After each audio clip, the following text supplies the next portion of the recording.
မင်္ဂလာပါဒီနေ့တနင်္ဂနွေနေ့မို့လို့အလုပ်နားရဲပေါ့နော်အလုပ်နားရဲဆိုတော့ဈေးလိုက်ပါမယ်ပေါ့နော်ဒီဈေးကတော့ဘာသာ2မျိုးစလုံးတုံပြီးတော့ပြောလို့ရပါတယ်เนาะကျွန်တော်တို့ထိုင်းဘာသာပြောလို့ရတာပဲသို့မဟုတ်မြန်မာဘာသာနဲ့ပြောလို့ဈေးဝယ်လို့ရပါတယ်เนาะဈေးဝယ်တဲ့အခါပါဘတ်ငွေကိုတုံးပြပါတယ်เนาะမြန်မာငွေကိုတုံးလို့မရဘူးเนาะဒီဈေးတွေကကျွန်တော်တို့နိုင်ငံသားလဲလာလဲကြတယ်เนาะတချို့တွေကြတော့နေစားရောက်လို့ရှိရင်တော့ဒီဈေးကိုပဲပတ်လဲမယ်เนาะဟိုမြန်မာခေါ်ကန်နဖူးဈေးပေါ့เนาะဒီထိုင်းလို့ခေါ်ရင်တော့တလတ်ဒီမေပေါ့เนาะတလတ်ဒီမေကတော့ဒီအဲ့ဒီနိုင်ငံသားတွေရောဒီထိုင်းနိုင်ငံကအဲ့ဒီတွေရောပေါ့เนาะတချို့နေရလာတဲ့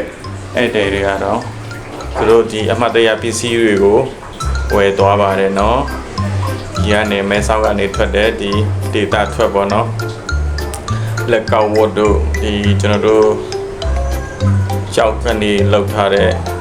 လက်ကောက်ဝတ်ပုံစံတို့เนาะအင်ဂျီအမှတ်တရအင်ဂျီတွေပေါ့เนาะပါဝါစသဖြင့်ပေါ့เนาะချီတယ်တွေเนาะရှိပါတယ်เนาะဒီဈေးကနေပဲဝယ်သွားကြတာများပါတယ်เนาะဒါဆိုရင်တော့လက်ကောက်ဝတ်တို့ဒီ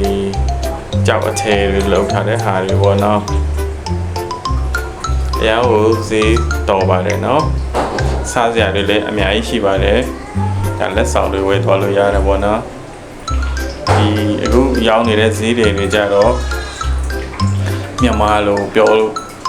လည်းရတယ်သူတို့ထိုင်းလိုပြောလို့လည်းရတယ်နော်ဘာသာ2မျိုးစလုံးကိုတုံ့ပြီးတော့ပြောသွားတာတွေ့ရပါတယ်နော်အားလုံးဒီနေရာရောက်လို့ရှိရင်တော့လိုက်လေလို့ရပါတယ်เนาะโอเคအားလုံးဆင်ပြေကြပါစေ